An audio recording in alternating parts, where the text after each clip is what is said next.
incredibly difficult for everybody else, which is why I'm the only person who knows about this. You're the There's that cure of hiccups. Yeah. In the world. All right, so Tira versus Cervantes. I've played both of these characters, but only a little bit, and nowhere near as optimal as most people. I would imagine this could be kind of difficult for Tira, simply because, well, I don't know, it's kind of hard. The damage department Cervi is definitely in the forefront. But I guess in terms of maneuverability, obviously Tira has it, but the range isn't as big, but also Cervi's options to get in aren't really all that strong, so... Yeah, it's definitely one of those matchups where it's like, when you look at it like just on paper, right? It's like, the strengths of the characters are pretty obvious, right? It's like, Cervantes is very, very known for like pretty heavy neutral, he wants to be backstepping a lot, getting huge damage opportunities, really strong grab game, but it's like, when you think about it, they kind of operate in a very similar fashion, right? Like, they both have very strong... similar range. Backwards. Yeah, they're both playing the same range. Both very good throw characters. And again, like, that backwards movement is really, really good on both. Is he actually going to get this around? I just wanted to see... No! Oh! Okay, so we had a little bit of spaghetti there at the end, but yeah, I didn't mean to cut you off, but it was like, oh wow, he's spending soul charge. He's actually going to go for it. Yeah, I was just gonna comment, but yeah, it's like both these characters kind of operate very similarly, so it's really hard to say whether or not like one has an advantage or not. But I think there are like pockets where one character might have an advantage over the other, but I guess we'll see what happens. I think the maneuverability is definitely in Tira's favor, but then also, for sure. I think something that has to be talked about that potentially Forsaken Yamato is going to have a tough time with is the fact that one of the great things about Cervantes' pokes and why his neutral game is so fantastic is because so many of his traditional pokes push out. Right? And that's typically something that he wants to have, but I would argue that's not something you want to have against Tira. Ends up getting that stance change. Is he actually going to pull this off again? Are we going to get... Ooh! Catches him there. Nice. He's 1K. That's the second 1K I've already seen, so you got to make this... That one was counter hit, so it's like... It wasn't Like, it actually caught his stuff. Caught the side step, yeah. And starting it off with he's going for the gunshots, it looks like. Yeah, makes sense. Yeah. I forget. How many do you need for the lethal hit? I want to say it's like 7 for the 1K. I want to say it's like 6 or 7, but honestly, I don't know. I don't know why there's not a counter for that, but I mean. But there's a counter for like Amy Roses. Yeah, it's hilarious. Counter 4. Okay, we're gonna go off the wall, I assume. Yeah. All right. I'm hearing it's 9 in the chat. Thank you. Okay, there you go. Catching the 3A, but now he's in Gloomy. He could potentially mount a damage comeback. Ooh, he ducks right into the. Yeah. Break attack there. I feel like both players are playing a little bit nervous now. That's going to do it for the first game. Fantastic stuff, yeah. Really good whiff punish there. Backdash CE. Shades of SC5. Yeah. And it's like that's a big thing that I see with like a lot of tier players. Absolutely. Like, it's almost like the most common thing is that like just the threat of one her backstep's already really good, so like punishment is always gonna be on the table. But just like with that CE, it's like they almost any yellow life. Yeah. Yeah, you just see them like a switch go off in their heads, right? Where it's like, 100% what they're going for. Backstep constantly and just fish for the C. That's all I'm looking for, like nothing else. Yeah. Right, and it's like you have to be ready to like counterplay that because like if you whiff anything, they're just ready. They're just finger on the trigger, ready for CE, and they're gonna whiff punish you all the time. Yeah, it's something that you definitely have to sniff out and be comfortable with trying to go in and start starting stuff. And that kind of starts like effectively the Yomi wheel, so to speak, where then suddenly Tira isn't gonna get as far with like the constant backdashing. So then she's gonna try to like start pressing at you with buttons, which is kind of what you wanted them to do to you in the first place. But now it's beating your forward dash and yada yada yada. Mm-hmm. So it just opens up, like you're saying, it opens up like this complete other side of the gameplay, this other dimension, and it's really important because like if you're just like sitting there like swinging and you're just backstepping, doing nothing at all except waiting for you to whiff and CE, like you need to run at her and start like doing feints, doing like small pokes that you know are gonna get blocked at worst. And you can't, you definitely can't just like stay there defensively because she can also just back up to the edge of the screen and taunt and get eventually Dakota. And that's another really I think like undervalued part of this character is that she forces you to come to her. Yeah. Like she can run away, but like other characters with shorter range, like you would maybe suspect like Tira has, they don't have to worry about that. Mm-hmm. Like just run away, taunt, and it's like if they're gonna stay full screen, it's like all right, well now I'm getting Coda.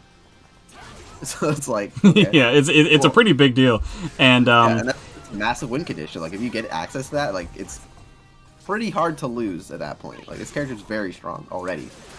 Boy, I gotta mention, Forsaken Yamato has got a significant amount of success already with errant 3B, sidestep into 3B and stuff, and when he doesn't get it, I'm not really seeing KuroKami actually block punishing it either, and if you're just gonna let Cervantes just freewheeledly go for a 3B, that can make it a pretty dangerous scenario. It's already pretty dangerous in and of itself, but to now allow it to be safe as well, it's gonna be tough stuff. Now, I'm not sure, well, good restand 3B there. But yeah, I'm not sure, like, obviously Tira can punish with AA. I don't know if Headbutt is a better punish, and again, another unpunished 3B. Like, yeah, they're all being really unpunished. Have to do something to discourage yeah, that. Pretty big deal. He's got 8 changes, so Coda is almost an inevitability. I kind of wish the punish on that 6/6 AA was significantly bigger, though. That's like launch punishable. Okay, here we go. Is he dead? Big damage opportunity. I don't think so. I just didn't know if he had like the opportunity for like a ring out or something. In that Jolly, man, these 1Ks are money right now. Yeah. Alright, he's got one more chance here with the Soul Charge, and that's exactly the start you want. Good job. Oh. Right in the A6. You got to be ready for that. Yeah, he got way too impatient. He wanted to just run up and do a grab. He wanted to use his Coda, and he made it a little bit too obvious for that. Yeah.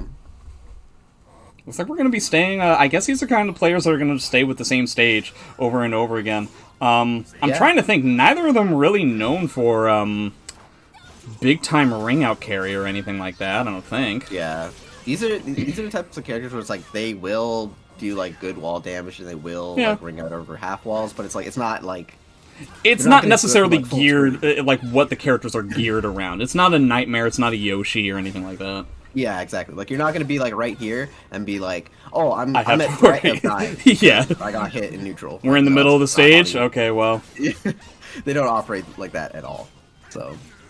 Looks like Forsaken Yamato's trying to get in a little bit closer and actually start, like, operating in a much smaller range, doing a lot of K2 and 2K and stuff like that. I don't necessarily know... Ooh, is that dead? Big lethal. Yeah, that is. No way. Guess the gunshots, too. 1, 2, 3. Nice. Nice. Yeah, I don't know. I was gonna say I don't necessarily know if getting in that close is really the way you want to go with Cervantes, but I guess I'm wrong. He's making it work, yeah. Like, if you're comfortable in the range, like, you might as well play it. And it's like, again, like, we're looking at things like the 3B going on punish. Yeah. It's like, why not play at that range? Speaking of that, it's kind of interesting how, like, KuroKami did a 3B in the beginning of this round. It didn't go punished. So he just immediately did a 3B again, and it hit. And then he did an immediate third 3B, and Forsaken Yamato AA'd it. So I appreciate the dialogue that just went on between these two players in regards to that. It's like, I'll do it again. Yeah. Ooh, I wonder if it's going to hit. Yeah. Wow, that's a really huge range that's there. A 2A. Yeah. Good awareness to know that that would actually hit. But I mean, like, you play this character, you're probably very familiar. Yeah, so I think he's dead to Tira can kill with a 3B. Now both players can kill with a 3B. Yeah. Oh, you have to punish that A slide B. Such a like good damage opportunity there if you block that. Going for the 6/6A there on the...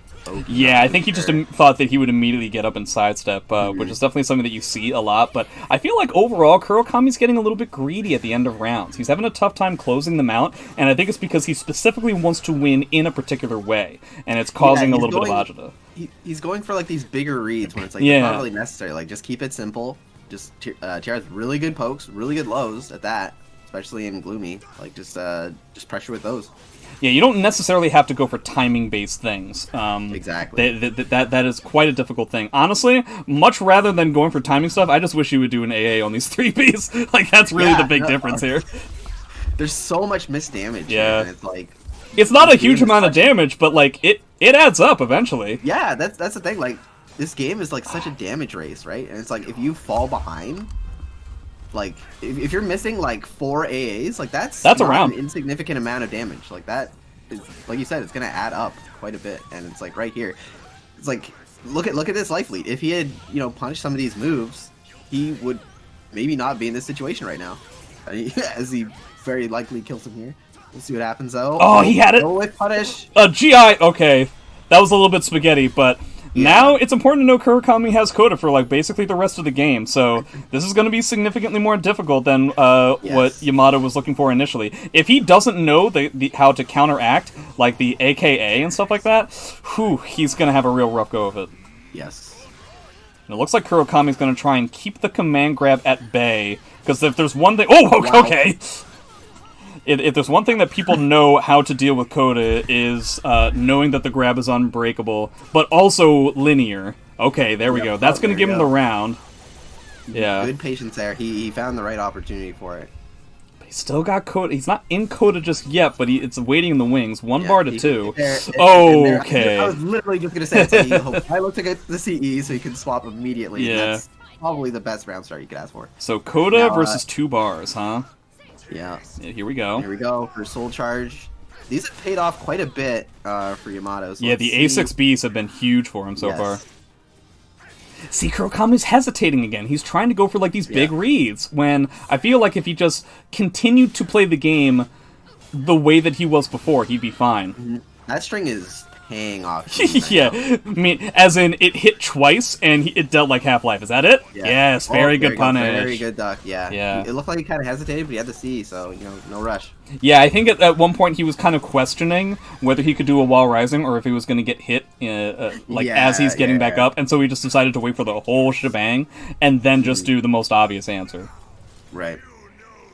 But yeah, I think, again, I feel like KuroKami's getting a little bit of tunnel vision right now, where he wants to win in particular ways, and he's allowing the context of the situation to dictate how he's playing at the moment. This is something that I see from a lot of players, where if somebody's like 1 hit away from winning the game, they change how they're playing so radically that it makes them insanely predictable. And so you have to treat every portion of the game as if it's the start of a round. Mm-hmm. Yeah, you don't want to have these rigid swaps of mentality in your play. It's so obvious, and seasoned players will definitely recognize that and take advantage of it. Yeah, I know it might sound cocky of me to say, but I'm going to be completely honest. In a tournament set, that read where it's so obvious that's what you're going for, that's all I'm going to need to win. In a first to 2, it's exactly that's all it takes. That is such a valuable piece of information as a competitor to recognize that it's that is a massive advantage you're giving your opponent by making it that obvious. By the way, I gotta say, I like how KuroKami is now using things like 6K to push out just enough, making Forsaken Yamato feel a little bit uncomfortable with the spacing, and he's getting good whip punches out of it. So a change of scenery, but then couple that with the fact that he's changing the movesets and the rhythms that he's going for. Yeah, and see, that's a really good adjustment. It's he's recognizing that a lot of these neutral situations are coming down to these kind of awkward scrambles. Yeah. Right. So now he's making it where it's I might press, I might backstep. So what are you now gonna do to respond to that, instead of it just being this random skirmish up close. Okay, overall we're just doing neutral stuff, and so obviously Tier is going to be winning in that regard. So now we're going to do off-the-wall stuff with Cervantes. He's had a good amount... Oh, never mind. I got mixed. Yeah. Kind of surprising. It makes sense there, but, I mean... He has gotten one of those drills every Soul Charge, and it's such a big deal. It is. Now, fortunately for Kuro here, he has such a huge life lead that it's not going to matter, and he's going to close it out. Didn't get any stance changes, but still perfectly fine. Yeah, only 2 swaps so far. Okay. And another... I respect it. Really fun to see. Yeah, just going immediately into Gloomy. Mm-hmm. Trying to keep up in the race. One thing I do like about Kuro is that he's very eager to use his meter. Yeah. Right? It's I've never seen him holding on to 2 bars, which is something I really, really like to see. And kind of would wish that Forsaken Yamato would do the same thing. I don't think that he's necessarily bad. We're not talking Joshin levels of lack of meter usage, but there's definitely... Oh boy, here we go. He's got a bar now. Oh, is that death? No. No, close. Really good, yep. Oh, interesting. So he goes for the 6-6K for the transition. That way he has better Oki, because the full combo off of the 4A and everything wasn't going to kill either. But the Oki is worse. Okay. I'm stealing that. It ended up paying off, too. That's pretty good, actually, yeah. Doesn't do the full conversion so that he would transfer back. He wants to stay in Gloomy. I guess he just wants to win right now as opposed to waiting for Coda. Makes sense. Yeah, might as well. Yeah. It's like it's probably like a similar situation like as an Amy player, right? Where it's like for whatever reason, if you don't have red yet, but you're up 2 rounds. Yeah, somehow, right? yeah. It's like should I go for my red roses or should I just kill him? It specifically happens. It's a balance that you have to do in the Amy mirror match, where you're like, okay, I could try to go for purple here, but also my opponent already has purple and I only have red, so maybe I should just try to like win this outright. But if I lose this one round, then I'm definitely losing the next round. And it's like this whole like additional thing you have to go into. You have to like weigh your options. It's like, is this going to pay off long term or like short term type thing? God, these 3Bs are still going unpunished. It's kind of a big deal. To be honest, I mean, I hate to call it so soon, but were KuroKami to lose this set, I would say it's specifically off the back of 3B being not punished. Yeah, like, the thing that's crazy, too, is that, like, Tira's block punishment is actually very good. Yes. Yeah. Like, I think her AA is definitely one of the better ones in the game. Yeah. And then, again, there's Headbutt available, too.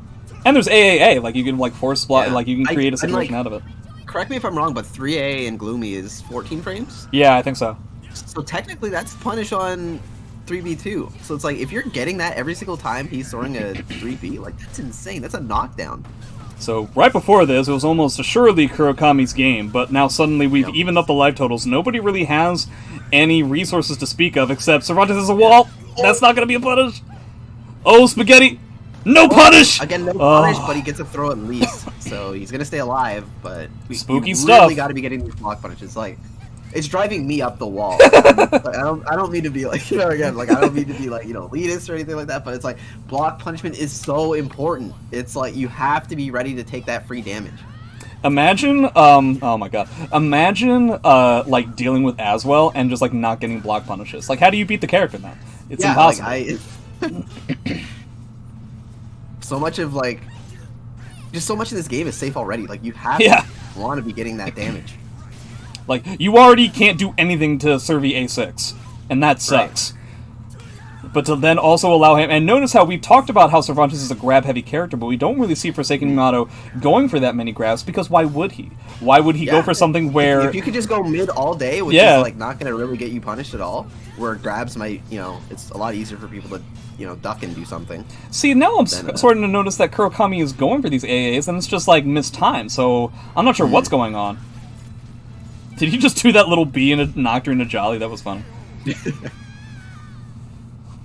Yeah, I feel like overall KuroKami is winning out in the neutral, but not necessarily enough to beat out the damage race with Cervantes. Yeah, it's like his neutral has been like pretty good, but I think the consistency is the problem. It's like he's finding these exchanges here and there, but it's like it could be so much better if he's taking this free damage and like using some of the more evasive tools too. I think if Yamato was doing like more throw heavy stuff, it would be a bit easier to deal with, and that's going to be a mistimed. Ooh, that's a lot of damage. Yeah, that was huge. Mistimed wall rising. I think that was K or B, maybe, I forget. Ends up getting a free Gloomy there. Yeah. But yeah. Never mind. Oh well. So right back. Yeah. Oh, okay, here we go. Okay, he's just encoder for free at this point. Yeah, he just got 4 changes like instantaneously. That's over. I couldn't even say a full sentence. And he got, like, literally 3. He was at 2, and he just went to 6. And there's 7. But he's 2 rounds down now. He's in Gloomy, so he has the 6B lethal hit on deck. But I've noticed that Forsaken Yamato seems to be keeping close eye on that. It doesn't really seem to be giving KuroKami an opportunity to use it, which is smart. Yeah. Nice. Nice with punish is exactly what you want. Again with that setup there, going to the mood switch. Is a pretty good lively. Whoa. Okay, that's not a punish, but I guess it was technically. It didn't even say counter it. Yeah, he just said he just ducked after it. Yeah, using that AA backdash into AA. Forsaken Yamato trying to find. This is definitely something that's gonna play out if he makes this comeback. So he's got to start doing something. I'd like to see him start grabbing more. Like You know what? I think he can survive. No, never mind. I was going to say, I think he could survive the guard break before, in which case I think it would be a smart idea to just let the guard break happen. Now, definitely not. Though, yeah, now not for sure, because then you could just CE and do whatever. Oh, a good break. That's huge, too, because now he doesn't have his back to the wall. Like, that's a good position advantage, but, like, oh my god. Not the move that I would... Okay. Is that it? No. I don't think that kills, but okay, he's going to pop. Are you going to go in? Go for the grab. I'm not going to pop him, so he has a mix-up... Oh, I don't know what you do here. I don't know. Okay. Yeah, wow, that was so smart to, like, get hit by the 3B. Oh, my God. He intentionally got hit by the 3B because it was a force block situation, as far as I know, and he couldn't block it, or else he was dead. And so I really respected the fact that he just ate it and then, like, got up afterwards for something else. Now he's just going to try to use AKA to just kind of try to deal with the whole situation for the rest of the game. He's like Laglo is just going wild. Yeah, dude. Every now and then, and, like, they're all hitting, which is kind of funny. Yeah, on both sides. Yeah. Okay, we're going into Soul Charge. Pretty good. You can't counter Soul Charge back, so that's a good. Yeah, aggressive Soul Charges are definitely a solid way of going about it. Yeah. That's another situation where Forsaken Yamato just happens to be ducking after something that's traditionally punishable. I don't know so much. Yeah, like, I don't know if he's, like, used to, like, ducking, like, AAs or something. Like, that is definitely, like, an online habit I've seen from a lot of players, but it's, like, definitely not worth it when they're not even punishing at all. This could be a huge setup. Or he gets a block. Oh, does he get? Well, this flat. Oh, wow. Okay, it doesn't matter. He goes right through it anyways. That's fine. Ooh, doesn't complete the string. Yeah, that actually paid off there. It looks like he was looking for it. Yeah. Full crouch 3A is really good. Good. Oh my god. And you effectively, the wall raising K is effectively like a force block in that situation, so you had to eat that too. Such a good low. He's dead to us. Is he dead? Confirm. I think he might be dead. I think he is. It's yellow life. Yeah. He's dead to 2K if not outright. Out of the threshold. Yeah, oh wow. Okay. But it took him out of Coda. He's only in Jolly.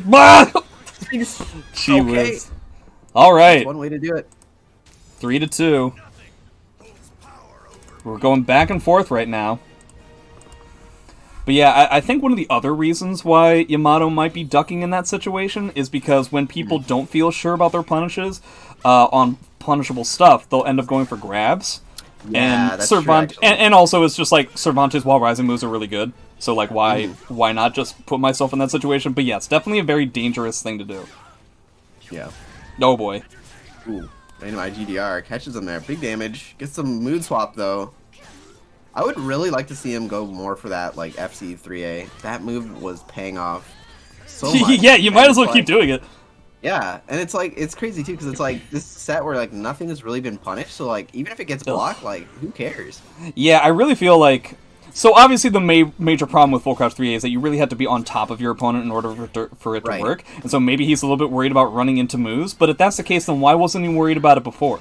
So exactly. Yeah. I feel like this is going back to I feel like both of these players are having a tough time keeping how they want to play consistent throughout the whole match. The second that both players get into yellow life, I feel like the match totally changes. Both players totally change. Hey, there's a punish. And there we go. Yeah, I was just going to say, there's a great block punish. And this is like the first time we've seen that transition leak too.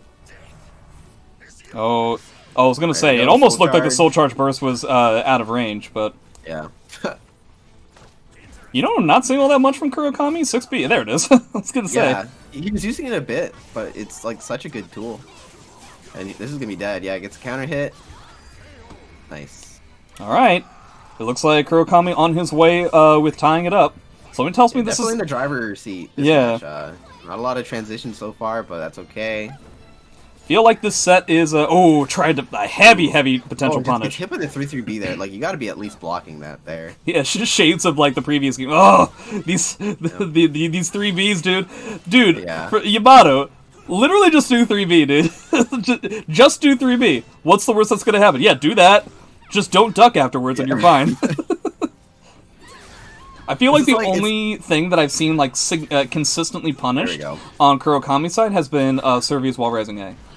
Yeah, and like even that took a while. Yeah. Oh, way too late. Super late. Yeah. He figured that it was going to be the full string. Can you not launch that? Am I crazy?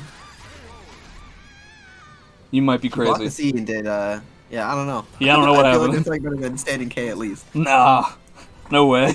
Yeah, maybe not. Yeah, maybe not. You might be 100% right, definitely right, but also you might be wrong. Question mark. True. Ooh both players kind of running into stuff right now. Oh yeah, no. I was saying, it's like a lot of moves are just hitting because they're approaching and just not blocking in time. I don't know if it's like a parsec adjustment or something, because I know that that's a huge difference between net play and that is gonna be dead. Dead? I think he is. Sure. I'm gonna say he is. I think this one's gonna kill. Yes. Yeah. Alright, that's 6 changes, which means he would still have kind of a ways to go. He may want to try and use that bar. Yeah. Like, this is not a bad situation at all. Like, he's gonna get 1 change for sure. And, okay, he got one from that. He just needs to wow. Okay, well, now he has it. So he's gonna be looking for a C for sure. Oh, man. Ooh, that was very surprised we didn't see it there, and I'm surprised we didn't see it there either. Yep. But he's getting good on these pokes, so honestly, in this situation, if I'm KuroKami, forget about the C, forget about Coda. I'm doing it with just pokes. Like, I'm doing it here. Just keep hitting him. Like, you cancel charge out of pressure. Go back with that, like, there we go. Is this gonna punish, though? Yep. Nice. Is that dead? That will be close. Just enough. Yeah, okay. Wow. So even though it was 3-2, I really felt like KuroKami was kind of in the driver's seat for most of the game there. Yeah, his poke game got a lot, felt more established this match. He was actually, like, kind of committing to it, instead of just, like, I'm gonna kind of poke here, and then run into some stuff. It was like, no, I'm gonna keep doing the same thing, because it's working. And, I don't know why this 1K is hitting so much. Has it not hit yet? I think it's has it whiff/been blocked like at all yet? Yeah, like I'm honestly I don't think so. I think I could say that it has at least a 95% hit rate. Yeah. Like, I'm confident in saying that. A nice hit confirmed there. A lot of these lows. I feel like Forsaken Yamato. So the problem is that we've been admonishing Yamato for ducking where he has been, and I still feel like we were right in that regard, but also at the same time, he's not ducking, so he's not really ducking for the pokes in neutral. The only time that I see him really duck is to, like, duck something that was after a punishable thing happened on block, which I really wish these were mix-matched for the most part. Yeah, yeah. Another 1K. Because, like, especially in Jolly, I think the mid-low mix-up game from Tier is nothing to scoff at. Especially if things like 1A and 1K are going to be occurring a lot. It's something that I think you have to be worried about. For sure. It has him at the wall. This could potentially do a lot. Yep. I think that scales quite a bit, but the pressure at the wall is still huge. Yeah, I appreciated the fact that he kind of, like, effectively dropped the last part of his combo so you can get better Oki, seeing as how the combo wasn't going to kill. Mm-hmm. 5 changes, 2 rounds up. This is starting to look like a tall order for Yamato. Is KuroKami going to effectively win, like, this break point, so to speak? He's definitely, Kuro's definitely found his stride. Yeah, he's got a rhythm of sorts. Yeah. It's now on Yamato to kind of adapt at this point, because what he's been doing hasn't really been working. Yeah, what should he be doing? I feel like there was a portion of this match where he was going for significantly more things like K2 and 2K, and honestly, we may need to now transfer over to the grabs. Definitely a heavy grappler character. Yeah, I was just gonna say, it's like he needs to start grabbing more, and then, like, right as I was thinking of saying that, he, like, Kuro ducked it. Yeah. Immediately. So at that point, we saw, like, another or two, but yeah, at that point, then you have to figure that he's ducking in these situations over and over again, at the same rhythm. So you got to figure that out as well, and then you're gonna get a guaranteed mid in that case. Yeah. So, like, I always whenever I think of, like, defense in Soul Calibur games, I always, like, break it down to, it's like you have hit level mix-ups, and you have grabs, and you have, like, kind of like timing based stuff, right? So it's like, if you look at this set, like, what's working right now? So it's like we look at grabs, not working. Hit level mix-ups, probably something we should be looking at this point. And there we go. Yeah, especially with the fact that the timings aren't really working out, because he's doing stuff like this. Like, they are quote-unquote working out because they're not being punished, but that's not necessarily the same thing as having success with them. What? Exactly. Oh, okay. Yeah, it's like, okay. But the unblockable cancel's happening so slowly that it makes me think that he's actually doing it. Yeah, I was gonna say, it's like, are these supposed to be cancels or are these misinputs? Yeah, I don't know. I'm not quite sure what's going on, but it didn't necessarily not work, so let's go.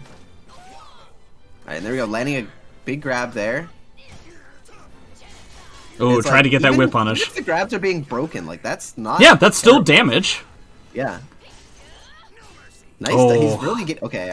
He's definitely getting these ducks. Is that he's having a tough time registering whether KuroKami's going to go for the full string or he's going to go for the slightly like lesser string. And when it's the lesser string, he's just kind of sitting there ducking, waiting for the whole thing to come to fruition, and it's not happening. And he ends up botching a punish. Oh, okay. Ooh, nice with punish. Just a little bit out of range of that A slide B. He's got a lot of work to do. He has, like, no stance changes. Okay.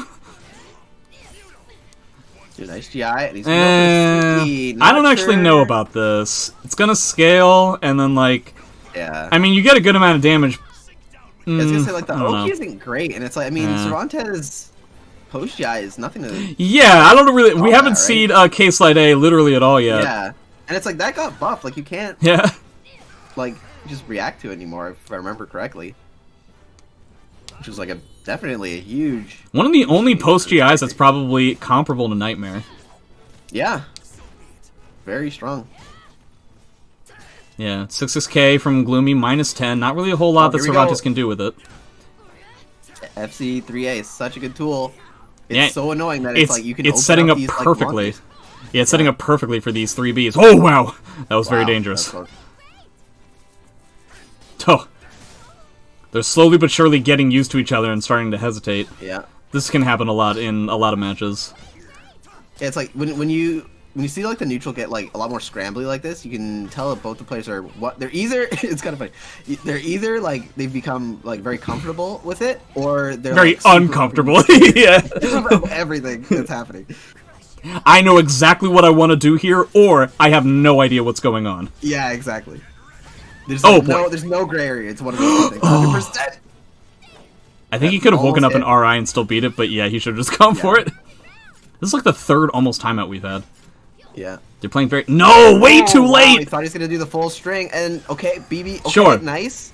You know what? I appreciate the BB. If he's unsure of how punishable it is, I appreciate, you know, Jolly, not necessarily known for gigantic amounts of damage, and so he just wanted to go for the thing that he felt was going to be safe to... that he was definitely going to get. Definitely an upgrade from the standing K punish we saw earlier. So. Alright, so 6-6 AA on block is not going to give you a 3B as Cervantes, but I'm pretty sure it would give you something, like a 3B plus K maybe? I don't know. Possibly. I don't remember if that move got buffed as far as its safety goes. I want to say that it was. It's a bit safer now. Oh, gross, okay. But I'm not sure, yeah. I want to say that it's at worst -60. Which would mean that it's probably just A punish or A slide B. So, it's important to note that we just had a pretty strong comeback, now with the first legitimate lead that either player has had so far in this set, taking it to 5-3. KuroKami, slowly but surely, he's slowly developing this adaptation of this timing with smaller pokes and not necessarily committing as heavily. Of course, I say that, and then 6-6 AA happens, but, you know, that's definitely what we're seeing a lot more. So, Yamato, again, more grabs, more punishes, and less commitment on certain like high level stuff. I think is the way to go here. I just wanted to say, like, I think keeping it a bit smaller, keeping the game a bit tighter, would definitely be favorable for Yamato right now. Yeah, that's the thing. I don't see him really use 2A plus B in neutral all that much. I'm curious to see if like he starts trying to do that instead of like a 3B, because he's still having a tough time threading the needle of like getting KuroKami to not duck a grab / duck a 3B. It seems like both of those situations are still not really working out for him, but stuff like K2, 1-1K, this stuff, especially when you kind of get the impression that your opponent doesn't necessarily have their Cervantes punishment down, I think would be a way to go. Oh boy, okay, there you go. See, like, if you play it, like, small like this, well, I say that, but, yeah, if you play it smaller, I think it's the way to go. Yeah, for sure. It's, like, he's getting these big hits, like, pretty consistently, so it's just, like, imagine that he's, like, actually opening you up with, like, these smaller tools, and that are, like, leading to these, but, like, in a safer fashion. It would be a lot more consistent to get this damage that he's looking for. I kind of wish these A-Slide Bs would stop happening. I feel like if you take all of them and turn them into A6s, it's just a lot better. This is an SC5. Right. Yeah, I was gonna say, it's like, this is a lot like SC5 right now. That, like, yeah, where the move completely goes unpunished. Yeah. Yeah, because it's, like, setting you full screen and is, like, actually -12 or something. Shoutouts to Zvi. Yeah. Ooh, not getting a punish on that 3B. That move to this day. Wow. See, this is what I like. This is the kind of stuff that I kind of wish Yamato was doing in the beginning, where he was like, oh wow, my 3B isn't getting punished. KuroKami sees the same thing and just starts jamming it down his opponent's throat. Yep. Just like, oh yeah, I mean, you just told me that it's not going to get punished, so I'm just going to keep going with this. It's like, I'm now doing this for the rest of my life. Yeah. Backing up. It's defensive playstyle. I like it. Now I was gonna say I like the soul charge. I was gonna say the one thing that I wasn't a fan of was like kind of backing up towards the wall and getting into the Cervantes, but it doesn't really matter at this point. Really you got a little bit of stuff for it. If you can force Yamato to spend his bar to get this round, that's a win in and of itself. But you might just be able to win it outright. There you go. Yeah, wow, gets the parry there. I have no idea what that GI is. Yeah, I guess GI is something. Yeah, that was a high. So highs and mids, but non-kicks. That seems to be a recurring theme. I'm finding non-kicks, yeah.